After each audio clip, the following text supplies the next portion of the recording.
Hello everyone, this is Tina from Tina's Workshop, and I'm coming to you with kind of a part two. Um, about a month or so ago, I guess, you may remember that I did a review on the Red Heart Granny Square yarn, and I was not able to get it to work right for me. I tried and tried. I tried their pattern, I tried my own pattern, I tried different hooks, I went up hooks and down hooks, and I couldn't get it to work out for me. And I'm a very consistent crocheter, and generally I think I probably crochet a little bit tighter. I know I knit tighter. I think I probably crochet a little bit tighter, but I'm very consistent at my crocheting. Um, and I could not get it to work. I had one comment that actually said, because of the fact that I made the point of saying that I was not a fan of these colors, but it was all I could get at the time.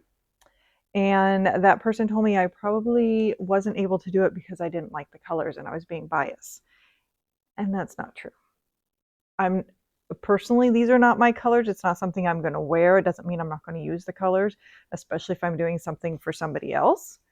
So I decided, I tried a couple different things. One, just to prove that it wasn't because of the color, I did actually go and I bought another color. So this one was the Black Hyperviolet. This one is the Aran Cream. And these colors I do really like. I like these really neutral colors. I tried it. I tried it with their pattern. I couldn't get more than the first 6 double crocheting. That first round, you're actually doing 12 in that full circle. I couldn't get more than 6. So I went down a hook size, tried their pattern again. I still couldn't get more than 6. So then I went to my pattern. I got 11. And then I worked out from there and decided I was just going to keep going. And you can see, if you look at this, you can see I am very consistent with my crocheting. But you can see here, I didn't have enough for the first round. But then the next round, I had more than I needed. And then the next round, I had more again than I needed. And so on and so forth. And this very last round, you can see I had this much more going around. Now, it might have actually worked out, but the thing is that this first round didn't work. There wasn't enough. No matter what I did, there was not enough. And it's only got the little tiny 4-inch tail. There was not enough.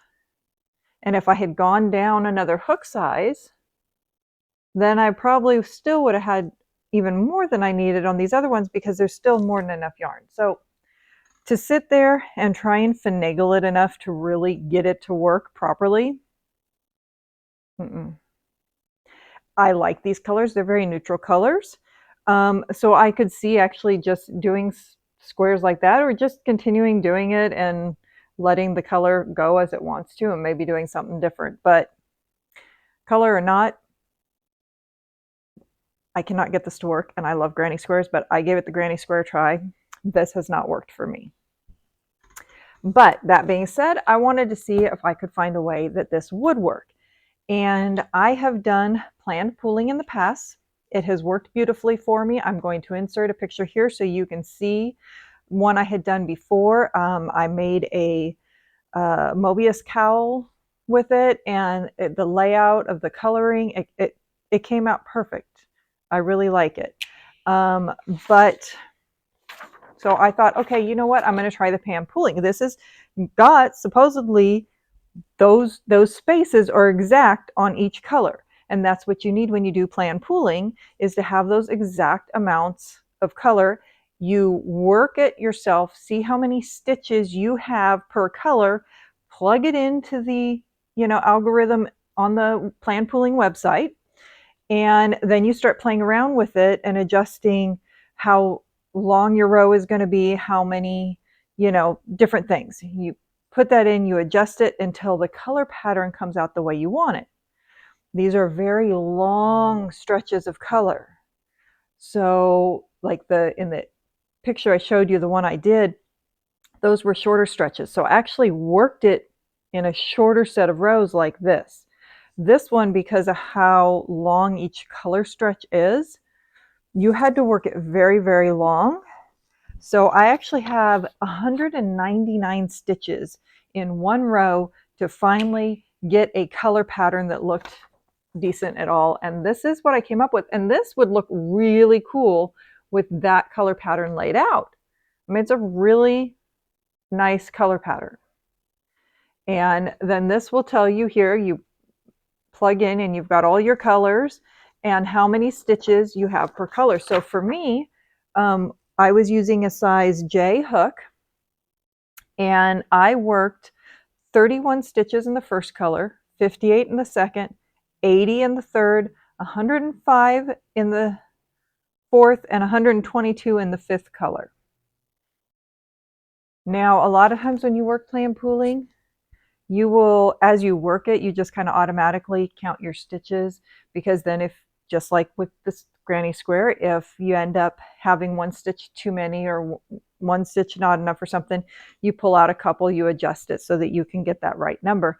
And as long as your number counts right, you get this really great pattern.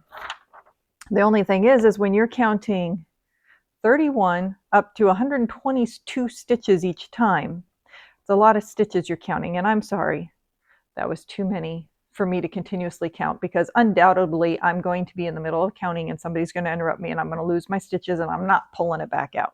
So I just went for it and hoped that it fell right. Normally when I've done it in the past, very seldom did I ever come out with my stitch count not lining up. So I just went for it. Well, there's a few things. One, and this is very big, so let's see if I can pull, oh, wrong way. Nope. Okay. Where's my start? Okay, so here's my start, and I started with a short little tail, and I worked that out as I figured out, you know, my stitches and stuff.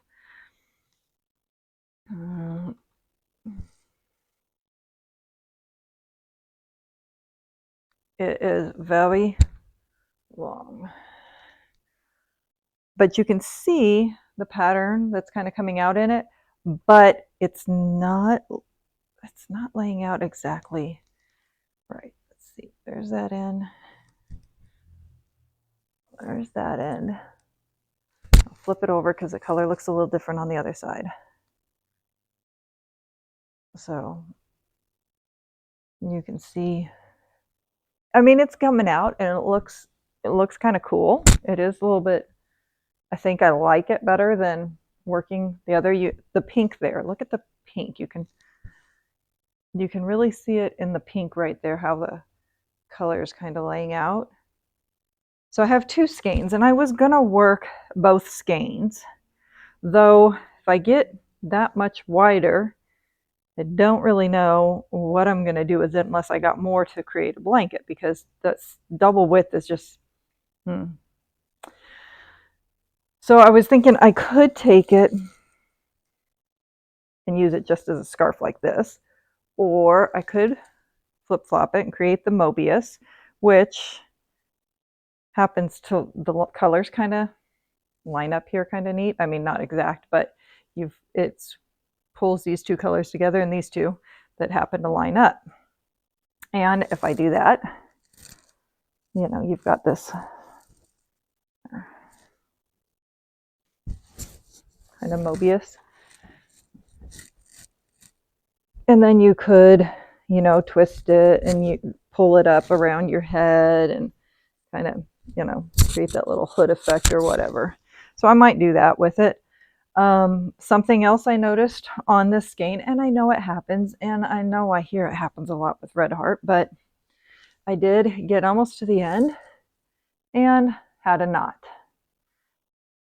And because normally I would go a little past that knot so I could actually weave in my ends, but with the fact that you're trying to be so exact with your colors here and not losing stitches, I couldn't really do that. So that means there's a knot there.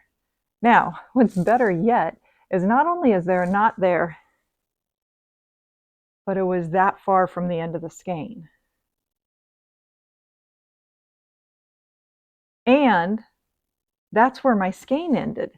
It ended right here, 2 color changes short. There should have been 2 more color changes to create the amount of squares, unless this was extra color at the end, because I didn't actually count how many times it changed, but there was not enough for to complete the next one. So I'm thinking I need to pull this row back out, back down to there. I mean, it was so close to the end, so close. But I think I'll pull it back down to here and then use that to stitch my 2 pieces together and just call it a day with that one and figure out something else to do with this one. But I tried. I really did try. I was hoping I could find something else that could be done with this. And you can actually, I think there was one when I was doing it that I could have done a few stitches shorter in the row, and it would have created more of a block or stripes or whatever.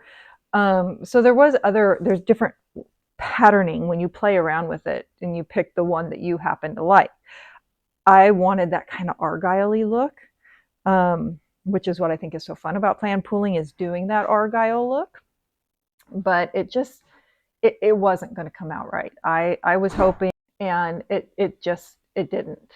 So unfortunately for me, this yarn and using it specifically for the right stitches and the color changes, I don't see it for that. I see it, you like the color and you're just going for a regular variegated yarn.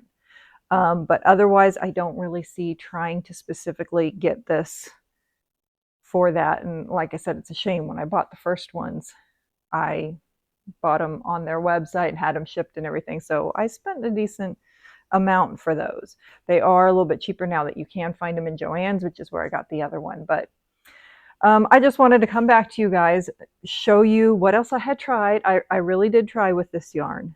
And some of you, you've gotten it to work perfectly, and that's great. I am really happy that you actually could do that.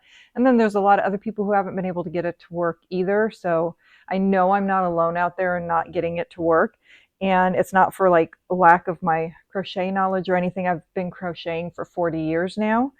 But for me, it just didn't work. So I hope it works for you. And if not, I hope you find something else you can do with it. Maybe try the plan pooling, or just do something else fun. So anyway, happy National Crochet Month. And I hope you all have a great day.